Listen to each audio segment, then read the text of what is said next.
কি উদ্যোগ, মানুষের মধ্যে নামের যে ভাব, এই প্রচারটা খুব দরকার আমাদের মধ্যে। আমি একটি গল্প বলতে চাই একটা।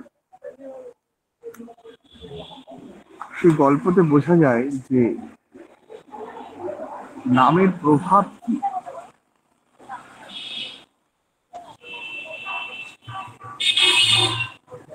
একদা ভারতবর্ষের এক বিখ্যাত ডাক্তার, তিনি আমেরিকায় একটা আন্তর্জাতিক সম্মেলনে সম্বর্ধিত হবেন বলে ডাক পেলেন। সপ্তাহখানেকের মধ্যে ফ্লাইট। এটা একটা যেটা একটা গুচ্ছ বলছে।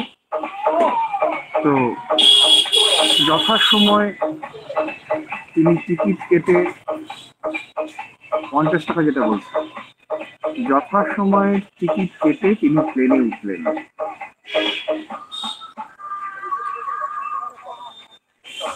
কিন্তু কোন এক যান্ত্রিক গোলযোগের জন্য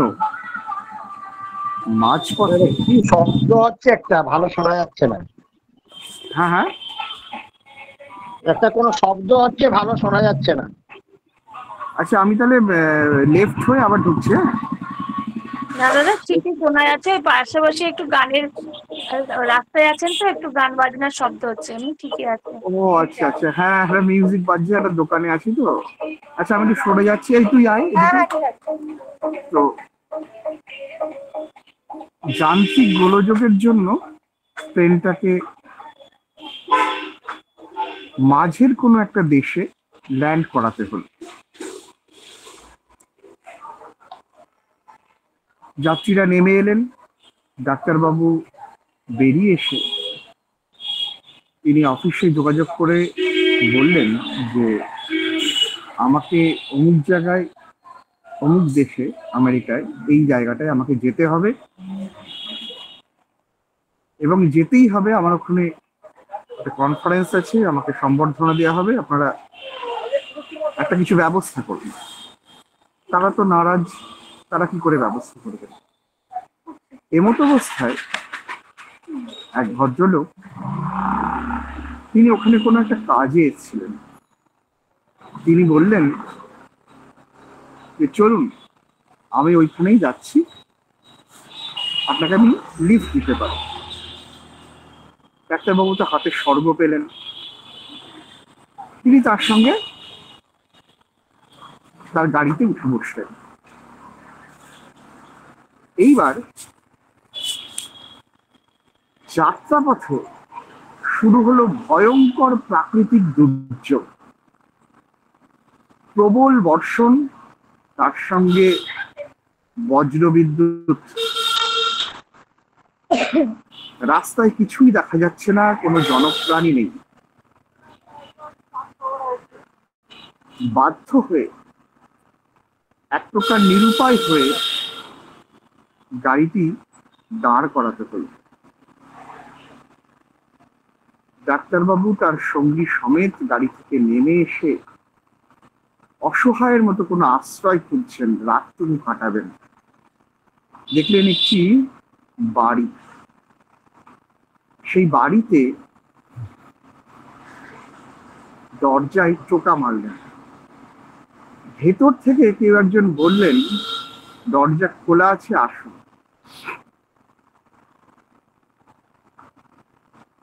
ক্যান্ডেল লাইট নিয়ে এক বৃদ্ধা মা এগিয়ে আসছেন, দরজাটা খোলাই আছে। দুজনে ঢুকলেন।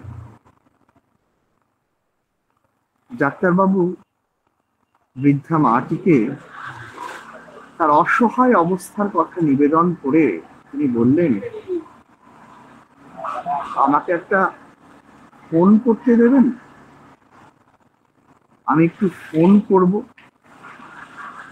মাটি বললেন, এই বাড়িতে আজ অনেক দিন হলো কোনো ইলেকট্রিসিটি নেই,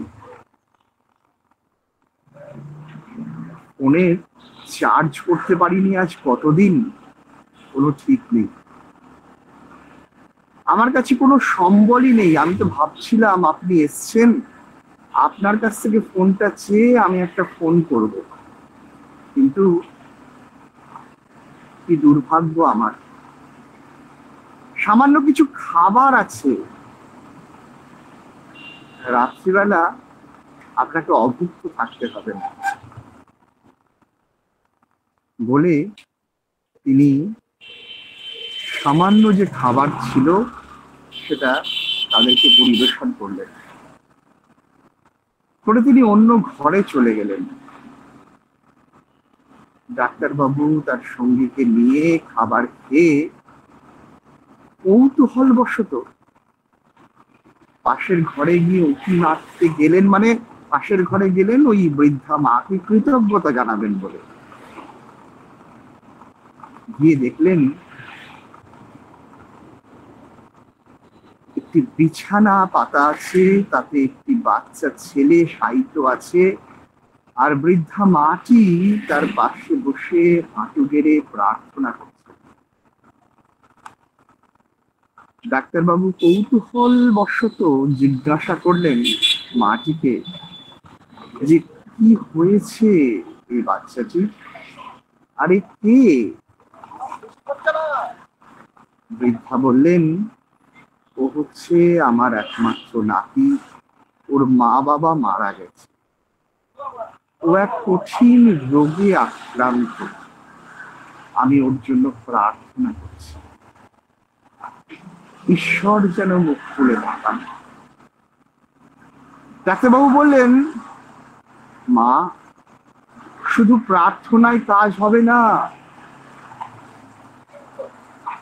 ও কঠিন রোগে আক্রান্ত, ওর মেডিকেল ট্রিটমেন্ট লাগবে। বললেন মাটি যে আমি জানি ওর স্পাইনাল কর্ডে প্রবলেম আছে, ও উঠে বসতে পারে না, ও শয্যাশায়ী, কিন্তু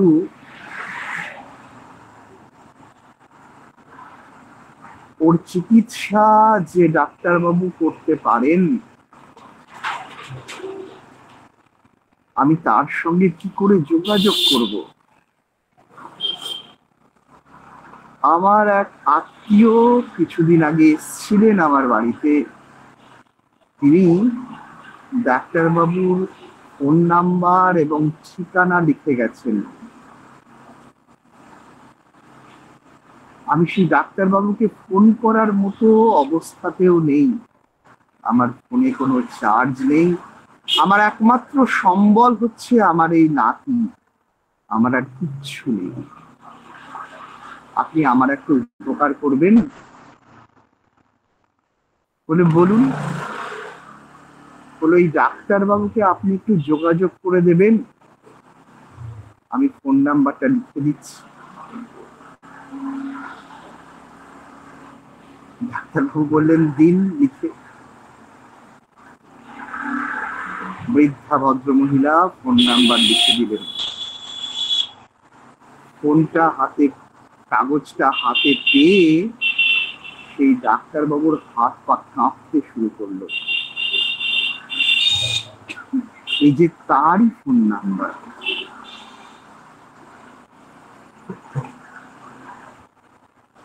এই বৃদ্ধা ভদ্রমহিলার প্রার্থনার এত জোর, এতটা ক্ষমতা প্রার্থনার, যে তার প্লেন গোলযোগ হলো, তাকে মাঝপথে নামিয়ে দিল। তারপর যে ট্যাক্সিতে করে পৌঁছাবে বলে সে বেরিয়েছিল, সেই ট্যাক্সিও এই বৃদ্ধা ভদ্রমহিলার বাড়ির সামনে দাঁড়িয়ে পড়ল, এবং অন্য কোনো বাড়ি নয়, এই বাড়িতেই ডাক্তারবাবু নক করলেন। Is it a miracle? Or is it the power of prayer?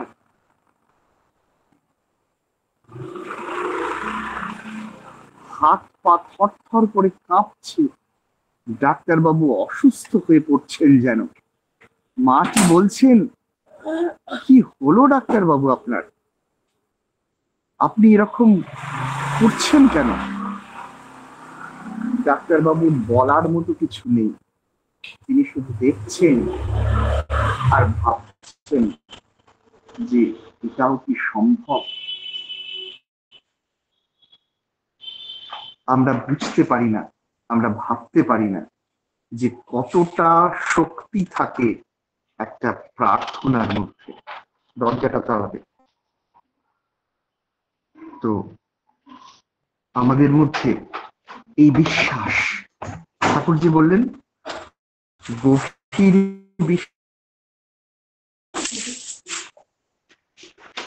ঠাকুর বললেন গভীর বিশ্বাসে সবই হতে পারে।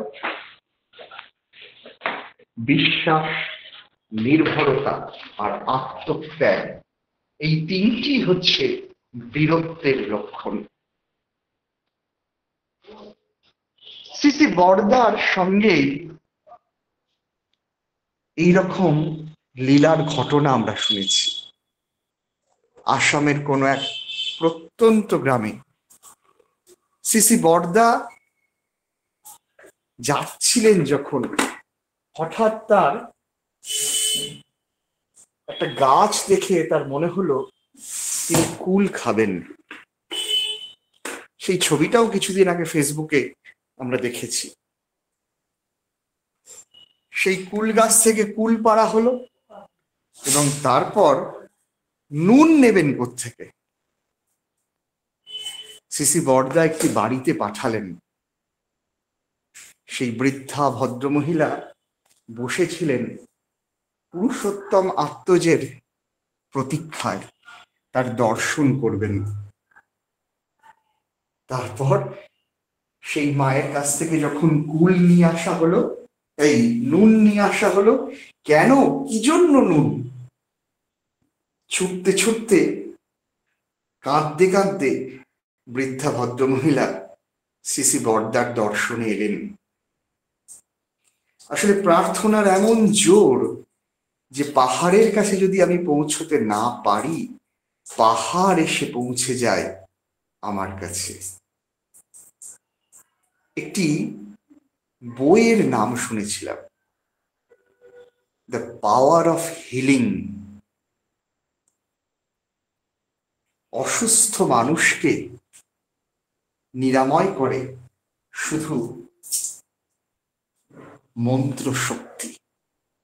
মন্ত্র মানে যা মনকে ত্রাণ করে, তাই হচ্ছে মন্ত্র। আমরা ভাবতেই পারি না যে নাম জপ করলে কতটা কি হতে পারে, অথচ আমরা জানি সেই বিখ্যাত মন্ত্র জপাত সিদ্ধি, জপাত সিদ্ধি। অর্থাৎ জপ হতেই সিদ্ধি হয়, জপ করলে সিদ্ধি প্রাপ্ত হওয়া যায়। শক্তি দরকার। ভক্ত মানে যার ভেতরে শক্ত অর্থাৎ শক্তি ভাব আছে, সেই হতে পারে ভক্ত। মিনমিনে সে কখনো ভক্ত হতে পারে না। ভেতরে সেই ভালোবাসা, সেই অধিকার বোধ, সেই একাত্মতা, সেই আপন করা ভাব যদি থাকে, তাহলেই মানুষ সিদ্ধি প্রাপ্ত হয়। আর তা না হলে কোটি জন্ম করিলেও নাম সংকীর্তন, তবু না মিলিবে ব্রজেন্দ্র নন্দন। আর সেই ভাব যদি আমার ভেতরে থাকে, তাহলে কি হয়? একবার নাম করিলে যত পাপ করে, জীবের কি সাধ্য তত পাপ করে। এই একবার বামনদেব বলেছিলেন যে 3বার নাম করতে হবে, তাহলেই সিদ্ধি লাভ করা যায়। 3বার। এই পাপেই তার চণ্ডাল গৃহে জন্ম হয়েছিল। যে এই বিশ্বাস নেই, এই নির্ভরতা নেই যে নাম 3বার করতে হবে, কারণ একবারে সেই শক্তি নেই।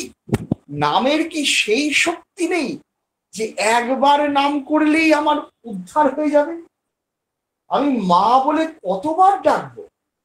আমার প্রিয় পরমকে আমি ডাকলে যদি সাড়া নাই পাই, তাহলে বুঝতে হবে যে সে ডাকার মধ্যে গলদ আছে, আমার মধ্যে সেই বিশ্বাসের ঘাটতি আছে, আমার বিশ্বাস টলমল।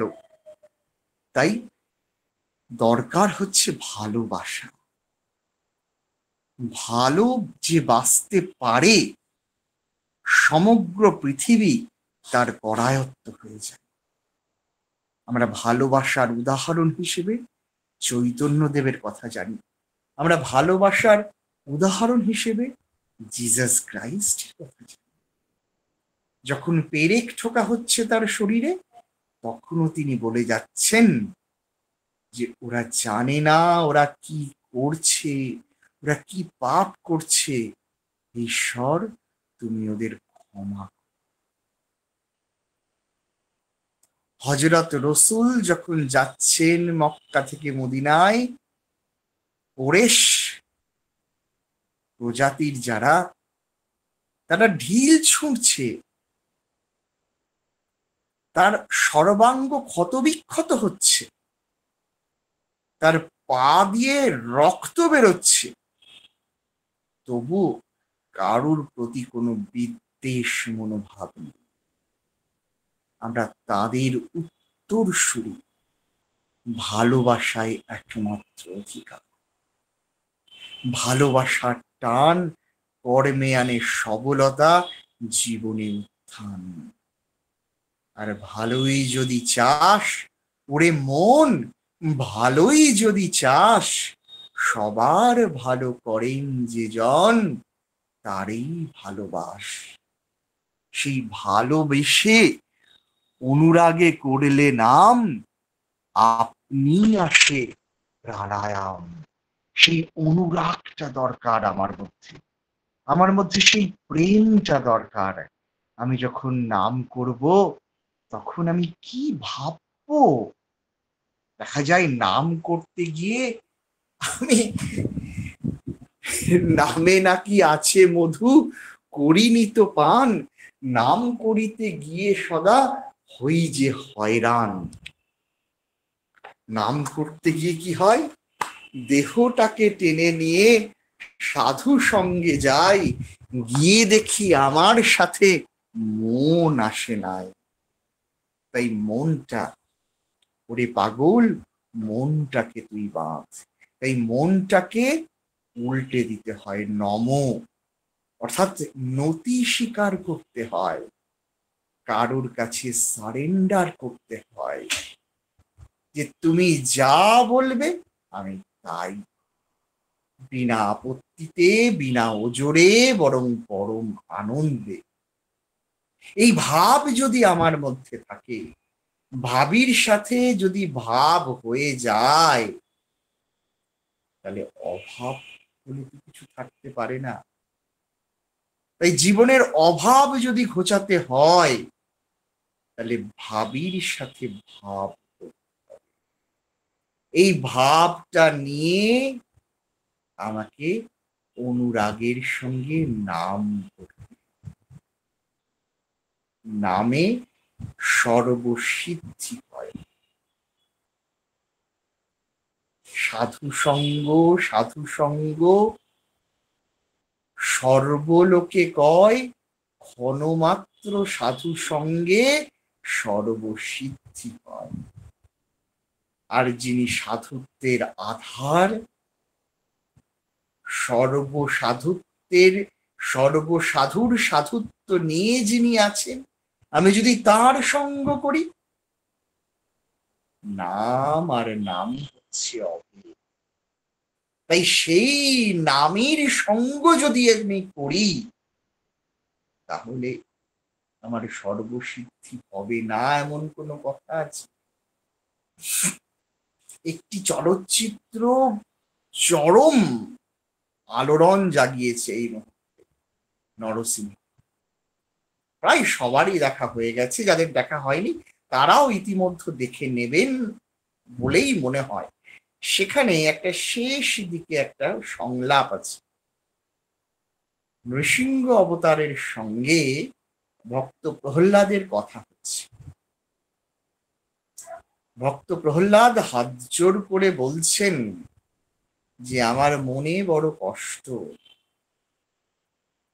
আমার বাবা হিরণ্যকশিপুর বুঝতে পারলেন না কোনটা ভালো আর কোনটা মন্দ। তাকে আপনি উদ্ধার করুন, আপনি দয়া করুন আমার বাবাকে। তখন বাবা মারা গেছেন। তখন ভগবান বিষ্ণু নৃসিংহ অবতার, তিনি বলছেন তোমার চিন্তা নেই বৎস, আমার স্পর্শ মাত্রেই সে সর্ব পাপ থেকে উদ্ধার হয়েছে। তাহলে তার স্পর্শ মাত্রেই মানুষ উদ্ধার হয়ে যায়।